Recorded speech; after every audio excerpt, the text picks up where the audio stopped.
mossegava ardentment perquè fes d'ella una feliç noieta blanca.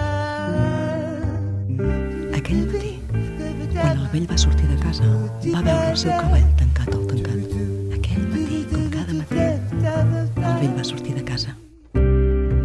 La meva alegria negra, el meu bucó. El vell se'ls va mirar tots i els va contestar: no se sap mai, no se sap mai. Cantaire.